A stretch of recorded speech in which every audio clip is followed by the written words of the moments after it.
Shalom. So I wanted to apologize first off. I've been really slow getting a lot of these teachings out, interviews, a lot of things. Sometimes it's just life happens. I have a job, I have a family, and it's hard to find free time. And then, especially if you're trying to schedule an interview, you got to fit your free time to match other people's free times. And I had been planning on going through each of the feasts, and I went over the Sabbath, I went over Passover, and I was planning on going over unleavened bread today, but there's still a few more things I want to work on. So today I'm doing something completely different. I'm going to talk about what is the difference between how I live now versus how I used to live. A lot of people, like the Sunday church that I used to go to, a lot of people think that we are way different. We're doing things that are unrealistic, and I just wanted to just look at of the law, which we believe we do. How much different really is it than what your mainstream Christianity, your faithful mainstream Christianity currently does? Because I grew up in the church. I grew up in a holiness denomination, a Nazarene church, who they are historically would have been considered one of the more stricter churches. Because like I said, they don't believe in just you're saved and then you're good forever. They believe you need to continue in your salvation. You need to continue to walk as Christ did and keep commandments. However, they're not exactly on the same page as how I live currently. So today I'm just going to kind of go over that. First of all, like I said, well, I'm sure I've said this in other videos. I went over kind of the whole law, and of if there's if I didn't take the time to count 613, that's the number that people say. I've read them all, I've looked through them all, and as I mentioned before, I cannot perform all of them. One, because I'm not a woman, and a lot of them have to do with women. Some have to do with priests. I'm not that. Some of them have to do with people in the legal system. Some have to do with farmers only. But there's a lot of categories, and not everybody falls under every single category. So once you break down what in the 613 commandments, what you fall in, you're going to realize that it's way smaller than you realize. And another thing that a lot of people in the mainstream church don't realize is they're already doing so many of the commandments. I mean, some will say that, oh no, you shouldn't be doing those. Those are bad. And if you try keeping one of them, you have to keep all of them. And you fail in one, you're guilty in all of them. I can tell you right now, I'm just going to give an example of one. Most Christians in your typical mainstream church is not practicing bestiality. And in Leviticus, we read, do not sleep with animals. So they're already keeping, there's one right there that they're already keeping. And even my wife, a couple winters back, we live in Iowa, and we had a lot of snow here. It's really cold. We noticed that neighbor was shoveling out their car. Their car was stuck. And I've got four-wheel drive in one of my vehicles, and I've had to pull out people that are stuck before. And my wife thought about, well, should I pull over, try to help them out or not? She ends up helping. She ends up going off, and then she felt really convicted by it. And in the Torah, we see that if a neighbor's ox is in the ditch, it talks about helping them out. And she's like, their ox, their vehicle was in the ditch, and she could have helped them out. And that's just common courtesy stuff. I mean, some of the stuff you go through, you start in the beginning and go through just the Torah. It's a lot of just common courtesy stuff. If you take something of somebody else's, you break it, you repay them for it. I mean, this is not bad, hard to do stuff. But now to the point. What am I doing differently than what I used to do prior? So the first thing for our family anyway, and I'm not pretending to have it all figured out. First thing in our family is we don't celebrate many of the mainstream holidays, and that'll upset quite a few people. That one's very hard for quite a few people. A couple examples are Christmas and Easter, and if you're looking at the calendar this year compared to last year you notice that Passover, first fruits, unleavened bread, it fell all in the same week as the mainstream Palm Sunday, Good Friday, Easter, and we have different names than they do. And this year, if you look, Easter week is, I believe, March 23rd, somewhere around there, sometime in mid to late March. And Passover is actually mid to late April. It's actually the night of the 20th, depending on what you go by. Most would have their Passover Seder on the Monday night, the 22nd. So because it's nighttime, it's essentially now Tuesday, the 23rd of April. So the Easter calendar, the mainstream calendar, is not the same as the biblical calendar, and Passover is not always going to fall on the same time as Easter, and that's going to be hard for some people to understand. I know that Christmas is probably the biggest one. To me, it wasn't a huge thing to give up the whole gifts. If I don't get a present, it wasn't a big deal to me.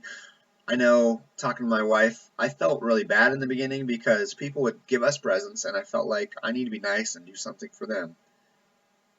So that was a little bit of a struggle, but not going to Christmas parties. The Santa Claus thing, ever since I was a kid, I never believed in Santa Claus. The stories, the elves, stuff like that, the children's stuff, the mainstream stuff, the stuff that sells, the popular stuff, that wasn't a difficult thing giving up. But I felt bad whenever people would give me stuff and I wasn't giving them a Christmas present back. And a lot of the songs, it's just so much tradition, and it's really neat singing the songs, and a lot of the songs are actually good songs. Like my wife, we knew that Christ wasn't born in the winter. We knew that he wasn't born around the winter solstice time in December. So she wasn't a big fan of doing Christmas caroling at that time of year because her mindset was, he wasn't even born that time of year. Why are we celebrating his birth at that time of year? Well, we don't know exactly when he was born. I used to think spring. Now I'm starting to come to the thought process of probably in the fall, and most people that keep the Torah and do a lot of the studying lean towards the fall as well.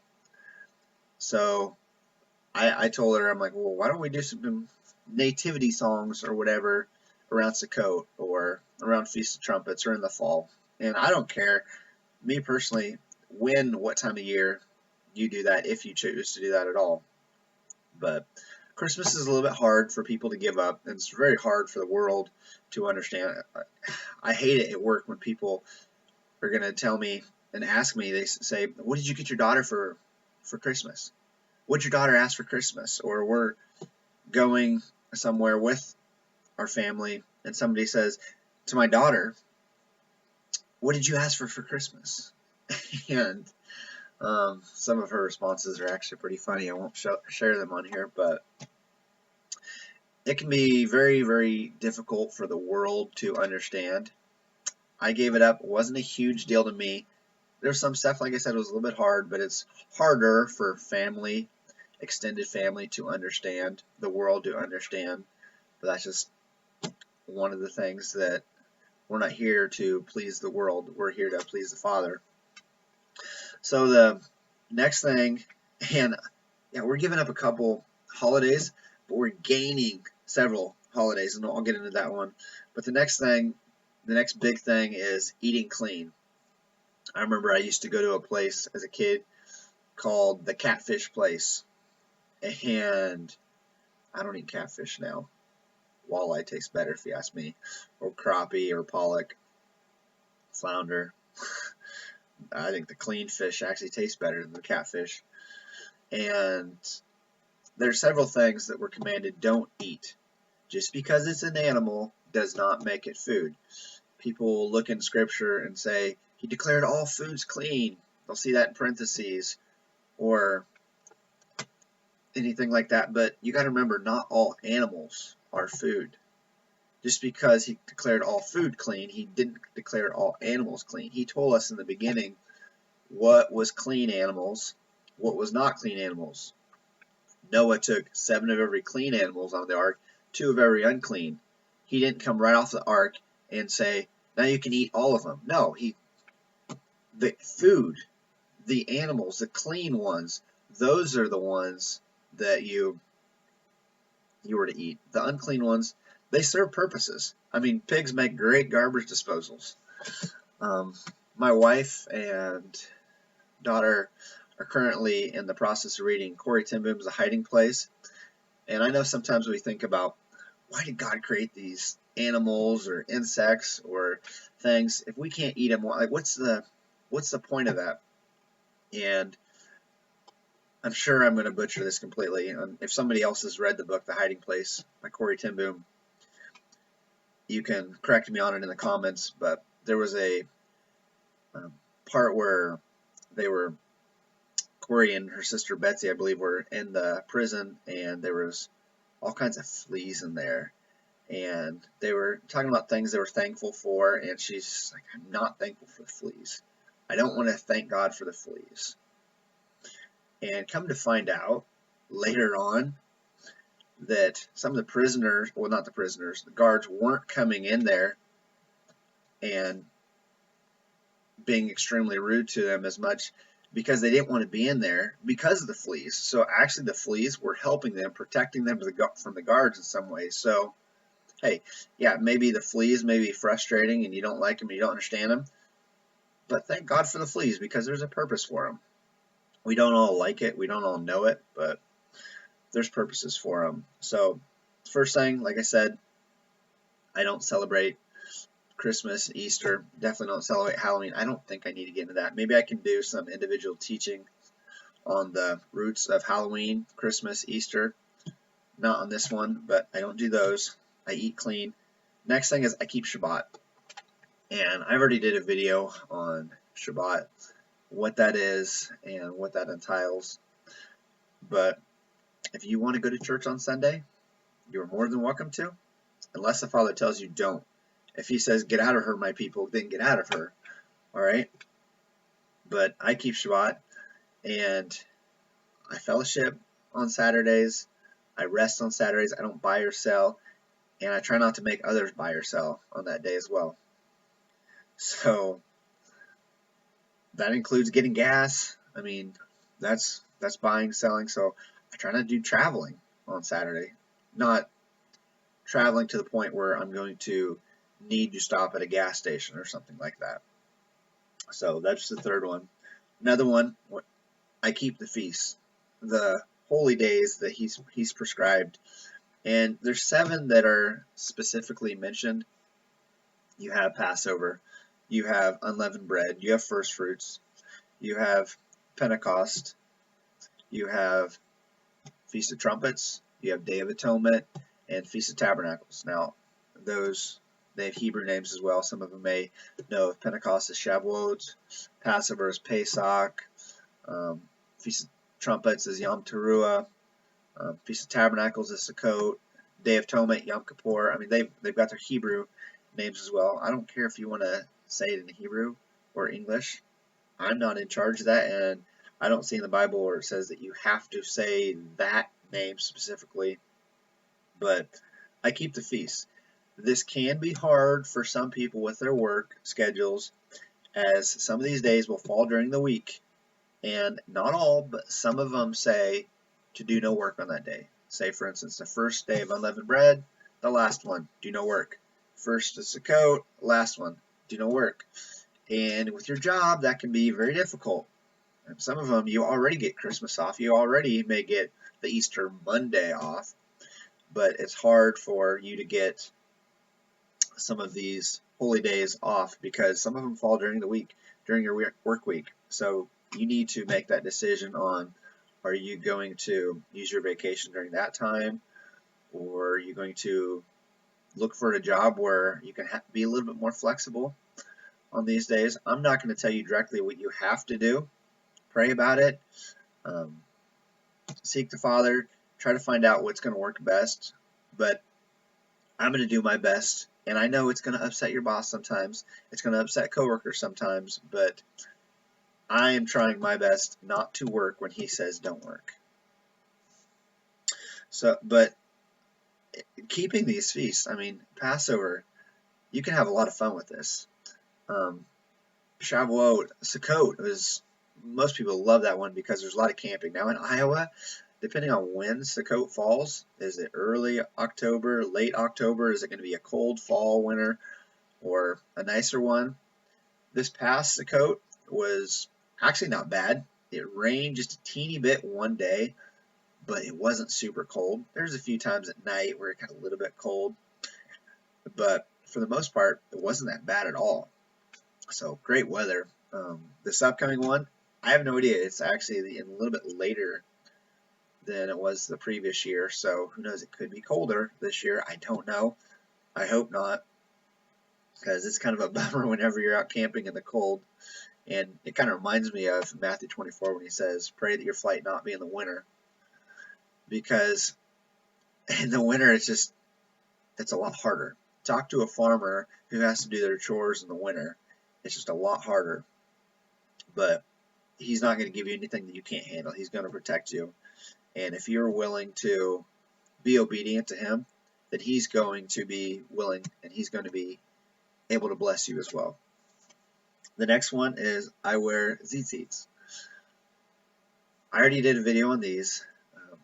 The top corner of the screen here, you see where it says Torah for beginners. There's a pair of tzitzits, and the Bible doesn't have a lot of specifications. Men have a lot of specifications. You may have a fellowship where they tell you need to do this, or you may look up Jews that say you need to do it this way. But actual Bible, the commands, make sure you have a blue cord in there. All right? It doesn't say how many times to wrap it around. It doesn't say how long. Yeshua actually does say don't make them super long to be seen about. I'm not saying you can't have them long, but if you're doing it just so people can see them, that's not the right motive, because it's not for other people to see. They're for you. When you look upon them, you remember what he did for us. You remember the commandments. So we've already got a video on that. And like I said, I've mentioned before, some places, some people, they work in an environment, maybe a factory, where those could get sucked in, those could get snagged on stuff. So I personally, other people may feel convicted not, I personally don't have a problem with if you're at work or something and you need to tuck them in your belt or your pocket a little bit so it's just safer. But out and about, I'm not necessarily trying to hide my tzitzits. They're not always super long. I've got some that are longer than others, but they're for me to see, me to remember, not for others. But that's something that I wear. Next one, don't mix fabrics. It says not to mix linen and wool specifically, and there's healing properties in linen. There's healing properties in wool. Linen's probably the best one, and of course it's hard to find. Of course it's not cheap, but I do have some linen clothes, not a whole wardrobe worth. Yeah, that'd be neat if so, but I don't. So I don't wear linen every day. I don't wear wool every day. But basically, don't mix clothing because there's healing properties in a lot of these things. And if you mix them, then it's actually more harmful for your bodies. It's not protecting you from UV rays and different things. So 100% cotton, go for it. Polyester is an interesting one. What if it's 100% polyester? I'm just going to be the first to tell you right now, I'm not 100% sure on polyester. It's not, I believe polyester is a mixture of different things anyway, but I'm not sure on that, so you may have to seek other information outside of me on that one if you want to wear 100% polyester or not. But I try to stay away from the stuff where it's mixed just because he says don't do it. So, not a big deal to me. Everybody has 100% cotton shirts, um, denim jeans, whatever it may be. The last one that I'm going to cover is I have a mezuzah on my doorpost. We read in Deuteronomy 6, 4 through 9, you will, the Shema is in verse 4 of Deuteronomy 6. Hero Yisrael, Adonai Eloheinu, Adonai Echad. Hear, O Israel, the Lord our God, the Lord is one. You shall love the Lord your God with all your heart, with all your soul, with all your might. And these words that I command you today shall be on your heart. You shall teach them diligently to your children, and shall talk of them when you sit in your house, and when you walk by the way, and when you lie down, and when you rise. You shall bind them as a sign on your hand, and you shall be on your frontlets between your eyes. You shall write them on the doorposts of your house and on your gates.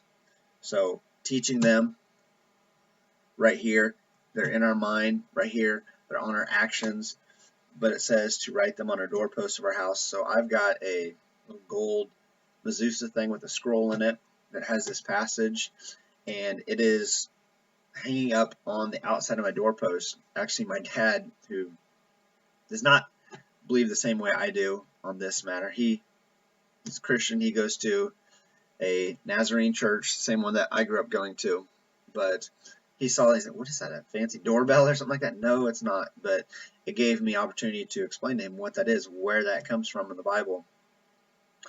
But another thing I will say on that, because I'm not going to do a full video on what a mezuzah is, but I've noticed that some people will, a lot of people, even if you Google it, they'll have theirs slanted like this, at an angle. Why do they have it at an angle? That doesn't make much sense.